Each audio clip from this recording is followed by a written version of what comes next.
Hello, I am Brian, and I am the Theoretical Gamer. Now, the current flavor of the month that, well, it's been out for several months now, and I think people are still kind of pumped about it, is called Numenera by Monty Cook Games, written by Monty Cook. He's the guy who came up with 3rd edition D&D, in case you don't know. He's got some cred. He funded this through Kickstarter and pretty much was allowed to do whatever he wanted, and it's pretty awesome. Now, other people have come up with fantastic reviews of it. Go check out the Gentleman Gamer's review. He really is good at imparting his passion for the game and the setting and the whole concept of it. So, if you really want to get pumped about it, check out his review of Numenera. He only recently put it out, and it's worth watching. Right? I like the Gentleman Gamer. If you haven't seen him, it's amazing. He talks in paragraph form.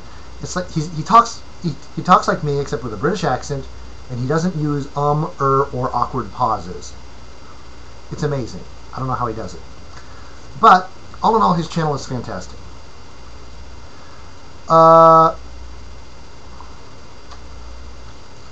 Now, awkward pause.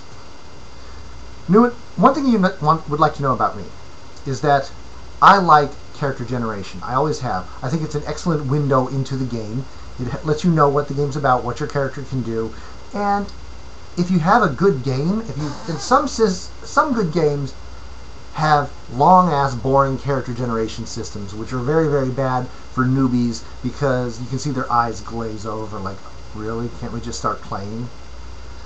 Whereas Monty Cook took the opposite route. He created a character generation system which is simple and fun and really gets you pumped. I want to run a game, and I actually got a buddy of mine to make a character. And I think he created I forget what his adjective was, but he created a Jack who murders. He was like an assassin. And you could kind of see as we were rolling up stuff, like rolling the random things like the random ciphers and oddities he started with and all the powers he started with, you could see him getting pumped and wanting to play this dude. And all in all, so yes, good character generation system. So what I'm going to do in this video is create a character, and you can watch me do this, and normally this game you can make a character in about 5 or 10 minutes if you know what you're doing, right? It'll probably take a bit longer because I will be explaining the stats and the abilities in the system as I go along to help you as a sort of review. Now, the basic world, it's Earth. 1 billion years in the future. A ridiculously far amount in the future. I've heard people, in a world that is known as the 9th world. I have heard people say that it's the 9th world because there were 8 great civilizations between then and now, or then and the present day in the game. But calling them civilizations is a ridiculous understatement. Like, the Roman Empire was a civilization. The British Empire was a civilization. This little America thing that we have going on right now, this little project, that's a civilization. These were worlds. They would last millions of years. They had rising and falling. Different species, some of them were not remotely human. It was like one race would ascend and turn into energy beings, and then whatever cockroaches were left behind would evolve into the next race, and they would rule the world for a while. And then maybe they wiped themselves out. And then some alien species came along and said, this place is nice. And then they stayed for like a couple of million years. And like at least one of these civilizations was the center of a galactic empire. At least one of them could like move stars and planets and like twirl planets on their fingertips. At least one mastered nanotechnology, and so every grain of sand on Earth now has nanotech infused in it. Somehow humanity is back 1 billion years from now. No one really knows how or why. Were we transplanted through time from the past to the 9th world? Were we recreated through some means? Who knows? But we're back. The sun should have expanded and destroyed the world. Someone fixed it along the way.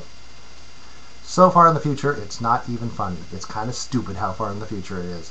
The continents have reformed into a kind of big Pangea-like continent. There's like islands and stuff presumably out in the rest of the ocean, but we don't hear about them. They're just little places. And we have a really nice map. You get the book, and it comes with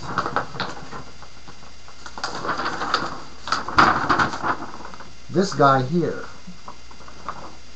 You get like, I love this mountain range up in the corner. It looks like a perfect circle with a gap cut through it. It's called the Clock of Kala. It's obviously not natural, and it's been there long before anyone can remember. It's probably been there for thousands or a million years, and like so many things in the Ninth World, no one knows where it came from or why. And littered throughout the world are the Numenera.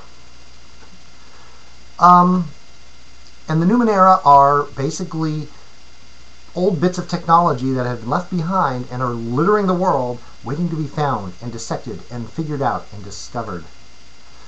And a lot of them follow the old Arthur C. Clarke maxim of any sufficiently advanced technology is indistinguishable from magic.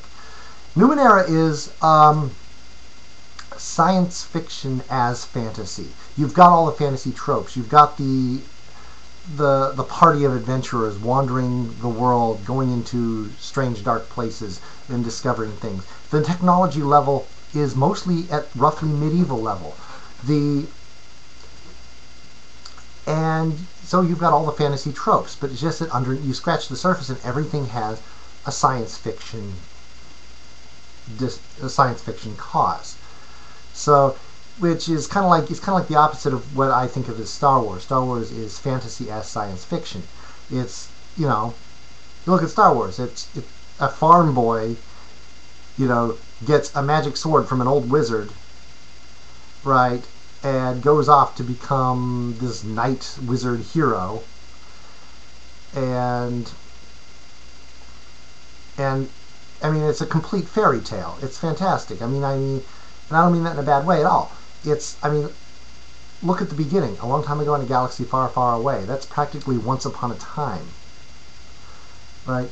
But I digress. Numenera. This is the character sheet. What you do is you print it out, and it's like this. You got all the stuff here, and you've got like note spaces and background spaces on the back, and you fold it up, and then you can open it up and look at it, and you can close it and just have all the... It's designed to be like folded up. It's a little busy for my taste. I mean, I'd like something a bit more printer friendly, but all in all, it's pretty. So who should our character be?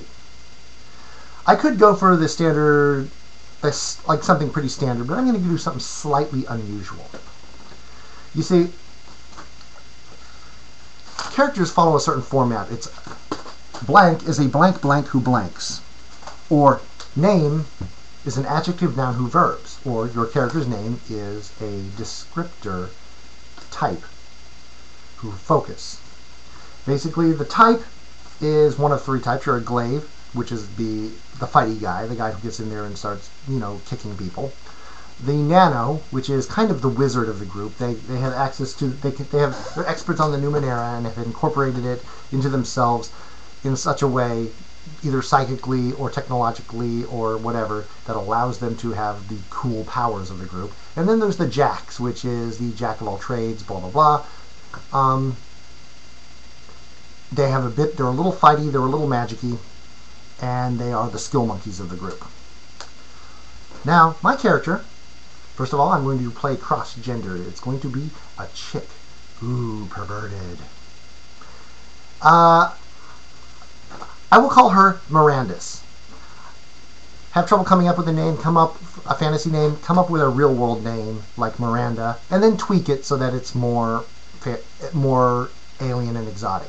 Her name is Mirandus, and I've decided that she is a charming nano who entertains. She's going to be the social character.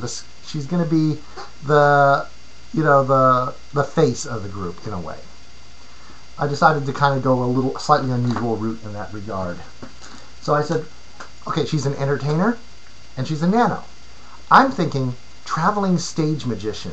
I kind of got the idea of her being a kind of ninth world version of DC Comics' Zatanna. She's not gonna, she's not gonna wear the top hat and tails, but she's gonna do the bit where she's gonna do that bit where she mixes her actual magic with stage magic and misdirection. And she's gonna have the pattern. She's gonna be really cool and likable and friendly. And all in all, an awesome chick to hang out with. Okay, let me write this down. Just slightly. Thank you. Mirandus is a charming nano who entertains. Now, what does this give you? Now, first, nano. Now, my first thought was to make her a jack because of the skills, but I didn't really care for the abilities that the jack gave her. I wanted her to be all about the powers because she's the magic girl, right? And a lot of the nano abilities are either skill-based, combat-based, or they do have some access to the magical. I say magical, even though it's not in this game, but for her it is. She presents it as magic, and so I'm probably going to be using the word magic a lot. She does have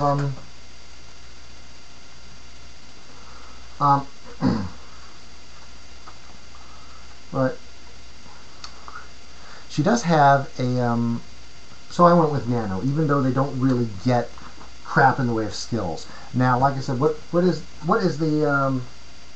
she get? Well, you start with the pools. You have 3 stats: might, speed, and intellect. Now, bear in mind, these are not stats in the normal way. This, like, if you have a might score, you don't have a might score. You have a might pool and a might edge. And there's also another score called effort.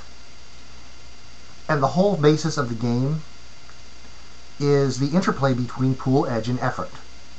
Now, some of the old school people who like things simple, they might be like, that's not realistic. Like, a person's overall intellect is best expressed as a number between 3 and 18. That's the best way to determine someone's intelligence. Well, you know what? That's not how it works in this game. Okay, the nanos start with a starting might pool of 7, a speed of 9, and an intellect of 12. They're the smarty pants. And you get 6 points to divide among your stat pools however you wish. I am using the Numenera Player's Guide, which is basically the character generation section of the Numenera core book. It's got a few pages on buying stuff, a few pages on intro to the world, but for the most part, it's something that you hand to the player. If you don't want to give away spoilers, but you want them to have a reference to make a character, that's what this book is for. Okay. 7, 9, and 12. Now, my first instinct is to just, dump a little into speed, dump it all into speed and intellect, because, she's going to be, do the sleight of hand bit, so that's going to be speed, and she's going to be smart, so intellect. The point is, but one of the interesting things about it is your might pool and your other pools to some extent also function as your hit points. As you lose those, as you spend them, you kind of get weaker and, more dead-like. So it's closer to deadness. So you don't want to leave your might at rock bottom. On the other hand, she doesn't have a lot of abilities where she's going to be spending might, so you don't need to have her might pool huge, right? But at the same time, so what I'm going to do is I'm going to put 1 point into her might. Still going to be pretty low, 8. I'll put 2 into intellect. And 3 into speed, so that her might is now 6. Her might is now 8. Her pool is now, her speed pool is now 12. Her intellect pool is now 14. Now, usually, if you're going to be a total min-maxer, nanos will usually go straight for the intellect, right? But I see her as being a bit more rounded and a bit more geared towards agility type stuff. Now, her nano background, you can either have forbidden knowledge, psionics, and ports and plugs. I'm probably going to go with psionics. I don't see her as being the bookish forbidden knowledge sort. I don't see her as being the type to like plug stuff into her to give her powers. She probably like somehow walked through a cloud of nanotech or something, and it awakened parts of her brain, and now she has psychic abilities which she can, you know, focus and learn and how to do stuff. Or like she can, and psychic she can control like the local nanotech and do stuff like that. Okay, she is a first tier nano. Her effort is 1. Now, like I said, now her tier is 1. You have 6 tiers and 0 XP. I'm going to write that down too. You have 6 tiers. Tiers are kind of like the levels of the game, but they're a bit broader, and they're less, in, you know, because we're all used to games like you have like 20 levels or 36 levels. These are more like broad categories of power, and you do a lot within a tier before moving up. So, and she's an entertainer, so you might call them the tiers of a clown. Screw you guys. That was funny. Now, the second thing is edge. Edge, she starts with a might edge of 0, a speed edge of 0, and an intellect edge of 1. Now, what does edge do? You have certain things that you spend your pool on. Like you can spend pool to boost rolls. You can spend pool to activate powers. You can, like I said, like especially like if you're a nano, where you're going to be spending your intellect pool a lot. So, well, what edge does is every time you spend, the edge reduces the pool, which means if you have a power that costs 2 intellect to use and you have an edge of 1, it only costs 1. If you have a power that costs only 1, you can use it for free. So nanos are, so yeah, having edge. So, like I said, so to use the might comparison, the might pool is almost like your constitution, how long you can last, how much energy you have available. And your might edge is how good you are at using it. So if you have a high might edge, but a kind of low to medium might pool, you can lift heavy things easily. You can punch, do damage easily, or, you know, any power that utilizes might, any like fighting move that utilizes might is very, very cheap for you to use. Your pool does not get used up as easily because it's because of your edge. It makes you easier to do certain things. But, you know, once the pool runs out, you're kind of screwed. Intellect, so intellect is more like, the intellect pool is kind of like willpower, and the intellect edge is how good you are at being smart. So, like, so you could have someone with a high intellect pool and no edge. This is probably someone with a lot of untapped potential and intelligence, who he can figure things out. He can spend his intellect pool to do things, but he has to spend the full amount all the time. Whereas the guy with the high intellect edge is probably the guy who spends his spare time doing Sudoku puzzles and keeping his mind active, and, you know, so intellect-based things are easier for him. He doesn't use up his pool as quickly. Okay, back to Miranda's. We have spent her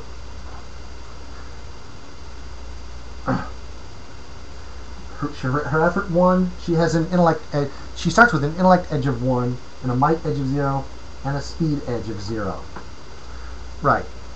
So as you go up in tiers, you raise your you buy an edge, you buy an effort, you buy a skill, and I think you can. I'm not sure what else you buy. There's like 4 things that you can get, and it's like once you've bought all 4 of the things that you need to buy, you will hit the next tier. You can only buy each thing once.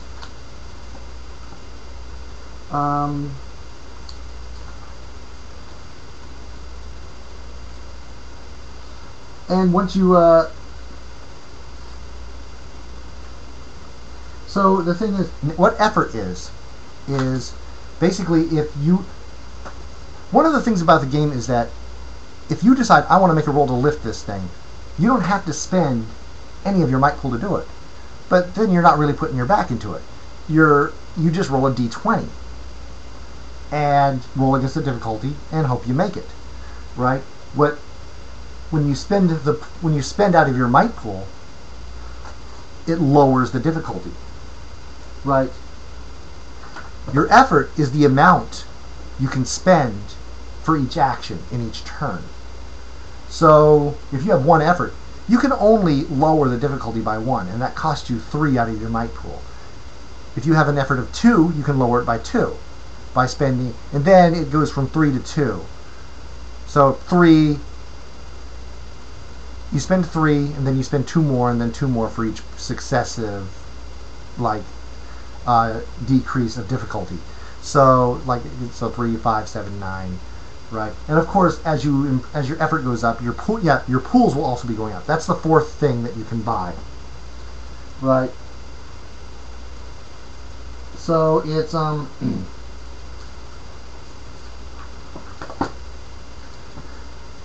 and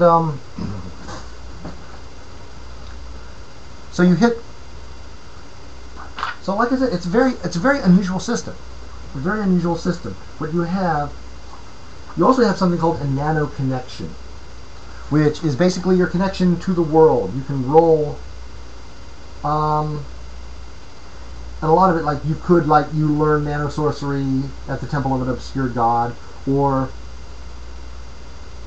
something unusual, like you killed a well-known criminal in self-defense, earning the respect of many and the enmity of a dangerous few. Stuff like that.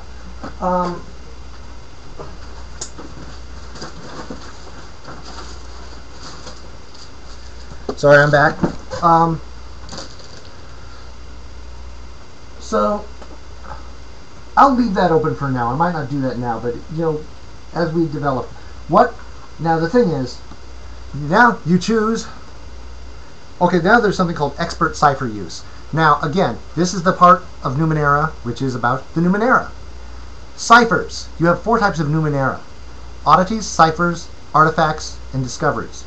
Ciphers and artifacts are the only ones that actually have rules attached. Ciphers are basically the most common. You'll find them anywhere. It's like in D&D where it's the treasure that you find. And they're basically one-shot magic items, right? And you can only carry so many at a time. Most can only, so I will put, there's a section for cipher use, or ciphers. The limit is 3. Jacks and Glaives can only carry 2. She can carry 3. And there's kind of a rationalization for this, is that they interact badly with each other, and if you carry more than your limit that you are able to carry, then you roll on a table to find bad effects. For old school D&Ders, think potion missability tables. Ew. Right? And he admits that this is like a kind of a metagame, rationalization to keep you, but basically Monty Cook's theory is that you create rules to encourage behavior that you want in game. And what he doesn't want is, he doesn't want people just hoarding their ciphers, waiting for the perfect use or the perfect time, and just sitting collecting dust. He wants them to be used. So his attitude is, you can only carry so many, so you use it and then find new ones. And you should be finding new ones all the time, unless you got like a stingy ass GM. The other type is artifacts. Artifacts are more of the multiple uses. So they're like a bit ones that actually have, you know, it's kind of like those old D&D magic items that actually had a certain number of uses that the GM would secretly roll ahead of time. But instead of having, he came up with a cool way. It's like, instead of randomly rolling to see how many shots is in the magic item, it's just every time you use it, you roll. And some of the more powerful ones is like if you roll a 1 on 1d6, it's used up. Some of the really weak but more utilitarian ones, it's you roll a d100, and if you roll a 1, it's used up. So you can use that one all day long, and eventually it'll poot out, but you'll probably get a good amount of use out of it. Okay, she's practiced. Miranda says practice with light weapons. Weapons in this game are very simple. The system, one of the interesting things about the game is its simplicity. Like, the GM, except for like the odd roll here and there, doesn't roll any dice. NPCs are meant to be very, very simple. Like, so if I say he's a shopkeeper, okay, he's level 2, but he barters at level 4. Boom, that's him. You know, you can just start role-playing him immediately. Because he's just a shopkeeper. The players are the ones with the complicated stats, and they do all the rolls. So if you're fighting someone, well, you roll against their level. If they attack you, they use their level, and you have to roll a defense roll against that. The GM does not do any of the rolling. The players do all the rolling, almost. I mean, except for like odd rolls here and there, like anything, you know, like a secret roll for something. But this is designed to make things go quickly, and to put accountability in the players' hands. The players can't say that the GM cheated or the GM fudged. There's a lot of transparency in this game, and I like that. You know, you say, you know, because you get that one guy who, well, you cheated, you fudged the roll to protect your precious bad guys. No, because I told you the difficulty beforehand. You decided to spend effort, or you chose not to spend effort to decrease the difficulty because you didn't want to spend out of your pool. You rolled anyway, you failed. Difficulties and levels tend to range from 1 to 10, and the amount you have to roll is the difficulty times 3. So a times 10, so if you have like a difficulty of 8, 16, 24, you have to roll a 24 or higher on a 20-sided die, which is impossible. Which means you use skills or effort or whatever to bump that difficulty down to the realm of possibility. And it's all about, like, players can chip in and say, I assist you. Okay, bump it down another difficulty. Okay, well, you remember you have that one skill. Oh yeah, bump it down another difficulty. Trying to get it as low as possible before making that roll. So that's kind of a cool part of the game. Okay, practice with light weapons. Weapons are basically put into one of 3 categories: light, medium, heavy. You know, and they do 1, 2, 3 points of damage respectively. That's awesome. She can use like light weapons because, you know, she's, you know, and she takes difficulty modifiers to use medium or heavy ones. Okay, that's cool. Because she's not meant to be a close combat fighter. That's not her thing. She's an entertainer. She's so, and I love the abstracted nature of the weapons. A lot of games I've seen get very, very detailed on the weapons. Like, I remember in Cyberpunk there was this one handgun that had the best stats. It had the best damage and the best accuracy. And what ended up happening was every character I ever played with in Cyberpunk chose that handgun, and none of the others got picked ever at all. And you can say that's bad metagaming role-playing, and it probably is. But you know what? It's going to be like bad metagaming role-playing, but to a certain degree, I'm all for playing a character. I'm all for even putting yourself at a disadvantage to play that character. But combat tends to shift things in people's mind. It tends to be a bit different, especially when you're choosing stuff for combat. It's like you want to do right by your group. You don't want to like choose the wussiest weapon and stand there like dinking 1 hit point at a time and being useless. I know that sounds metagamey, But you know what? If you have a list of guns, your instinct is to go for the best one. Especially if there's no role-playing reason not to choose any differently. Okay, starting equipment. Okay, Numenera training. You are trained in the Numenera and can attempt to understand and identify its properties. Okay, so Mirandus has some training in the Numenera. So we've got ciphers and artifacts. Oddities and discoveries don't have rules attached to them. Oddities are just little trinkets that do like one odd little thing that has no real in-game serious effect. They're for flavor. Discoveries are the stuff that are so awesome and badass that you make up the rules for that thing. They're unique. Okay. So Mirandus will start with, she has Numenera training. Now this brings us to skills. Numenera training is basically a skill, right? And what skills do is, and there's no set list of skills. You can pretty much choose what skills you want. If you want to have skills in geography, if you want to have skills in seduction, if you want to have skills in contact juggling, if you want, they can be as broad or as narrow as the game master is willing to allow, which again, it's a bit of GM fiat, which a lot of people fear GM fiat because they've been burned by a number of bad GMs. But what skills do is they lower the difficulty, which means if I say, okay, I want to know about this Numenera that I discovered. Well, okay, that's, they're fairly common. I'll say it's a difficulty 4. 12, okay, roll 12 or less. Wait, I have a skill in identifying Numenera. Okay, 4 becomes 3. Difficulty 4 becomes 3. You have to roll a 9 or better, right? And like that. So what skills do is they lower the difficulty. You can have skills trained or specialized. Trained lowers the difficulty by 1. Specialized lowers it by 2. Specialized is about the max you can get. It's kept pretty simple. You start with clothing, 1 weapon, a book about the Numenera, 3 ciphers chosen for you by the GM, 1 oddity chosen for you by the GM, and 4 shins. Shins are coins that are used as the local currency.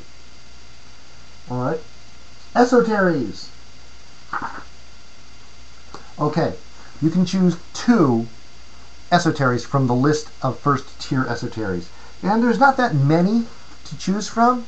They're kept pretty, it's meant to be easy. There's Hedge Magic, Onslaught, Push, Scan, and Ward. Ward is a shield of energy that deflects attacks. Scan is you can scan an area and find out what's in it. Like I scanned the inside of the box to find out what's in it. It's not going to give you an exact answer, but it could save your life. Push is basically like Jedi going and sending the guy flying back. Onslaught is Emperor Palpatine shooting electric death from his fingertips. You have 2 choices with Onslaught. It can be a physical one, like, or it can be a mental one. The physical one does 4 damage. The mental one only does 2 damage, but it completely ignores armor. And Hedge Magic. Hedge Magic is basically like Prestidigitation in D&D. It lets you do all kinds of minor little effects, like changing things' color or appearance temporarily, causing small objects to float, cleaning a small area, mend a broken object, prepare but not create food, and so on. You cannot use Hedge Magic to harm another creature or object. Alright? You know what? For our entertainer chick, she has to have the Hedge Magic. Hedge Magic. And I'm also going to take Scan, because if you're a performer, that's, it's generally useful.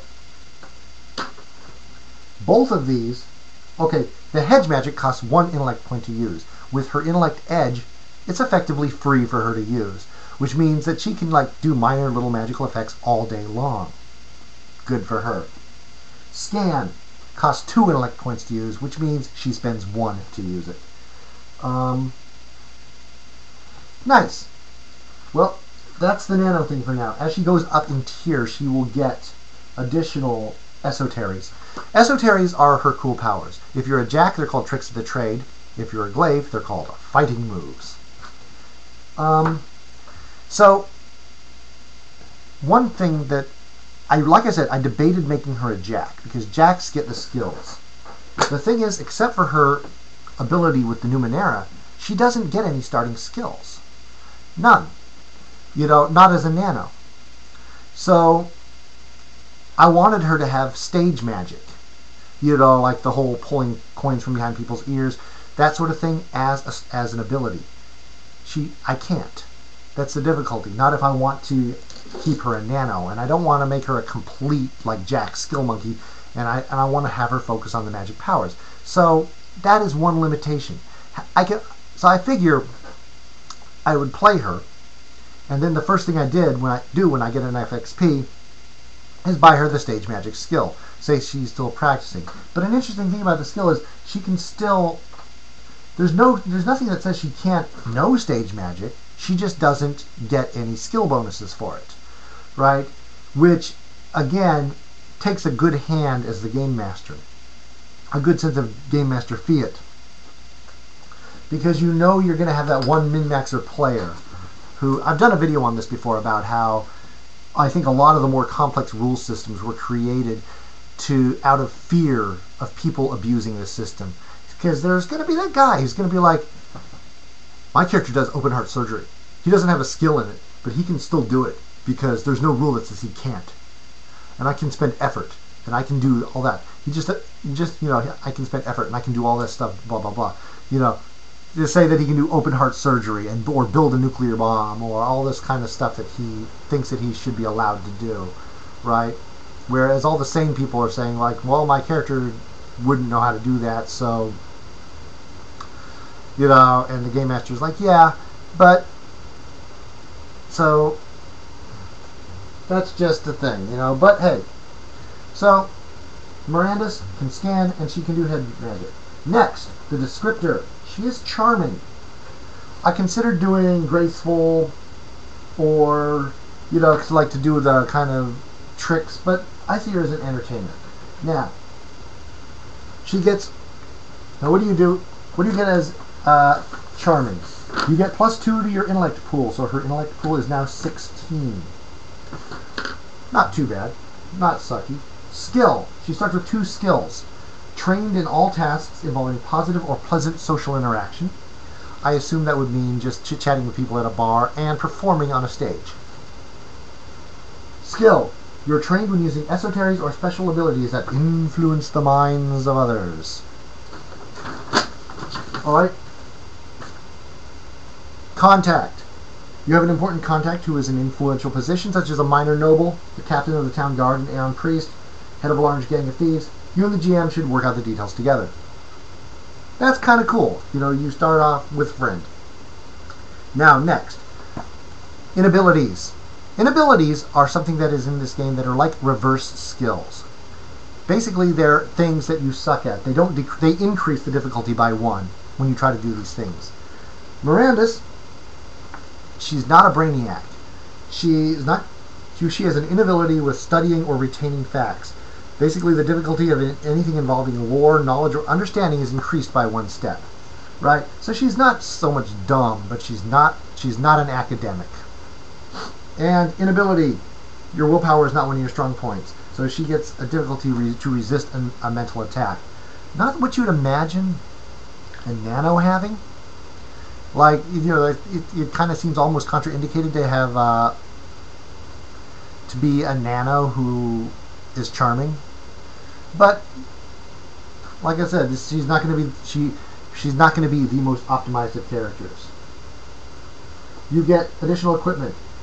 Basically, because she's been able to charm her way into getting discounts and bonuses like pretty girls do, she has 10 extra shins at the beginning of the game.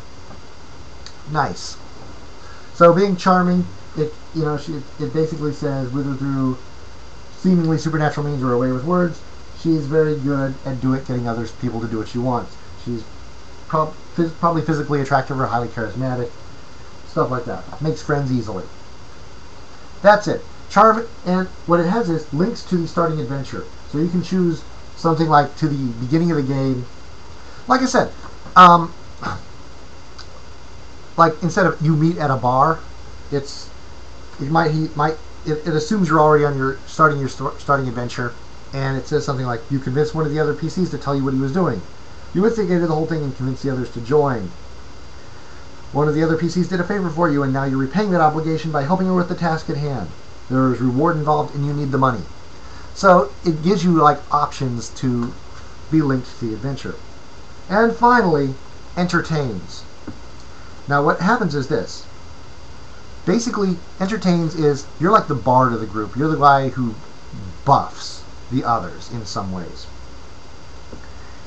And what happens is, the entertains is her focus. Focus has lots of cool things. It could be murders, it could be rages, it could be lives in the wilderness, masters weaponry. It could be explores dark places, it could be fights with panache. And what this does, each tier you unlock a new ability within that focus. Now because your focus is your thing, it kind of encourages you. It basically says you shouldn't have two players with the same focus.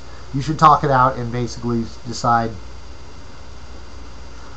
what it is. But so her first tier ability is, through wit, charm, humor, and grace, you are trained in all social interactions other than those involving coercion or intimidation.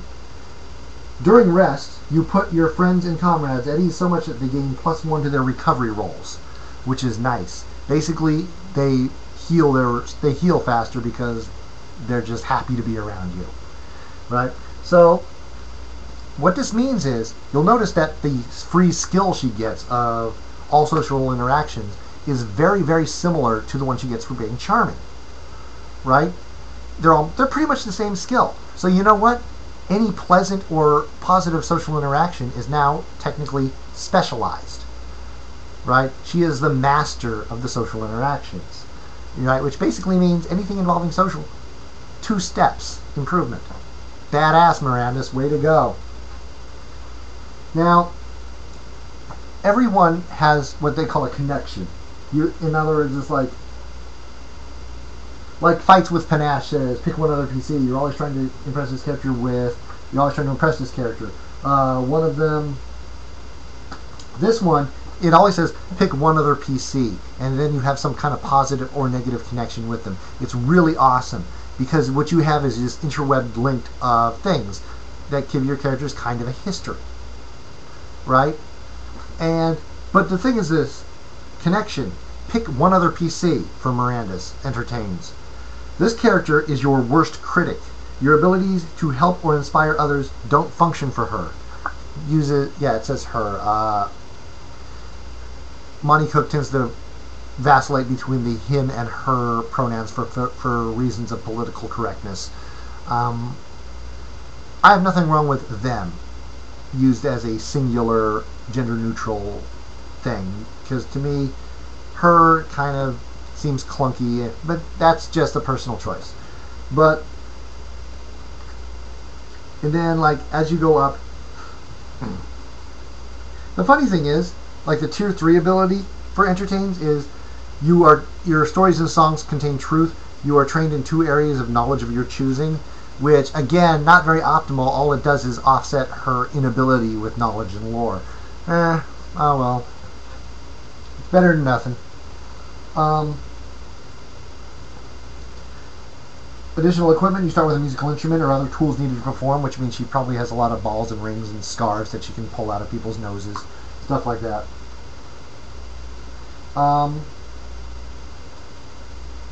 And I think that's pretty much it. The problem with her connection in that one character is your worst critic. Well, that would suck in a 2-person game. So the GM would probably have to say, okay, that connection doesn't exist for, you probably, or, so it's probably, but if you have that one guy who's like, your character's basically a bard. Bards are stupid. Alright, I choose you. My powers don't work on you. But no! I want the buffs! But you bards are stupid. You don't like my character. Well, yeah. Yeah. That's Mirandus. What do I see her as? I see her as a... Let's try to figure out who she is now.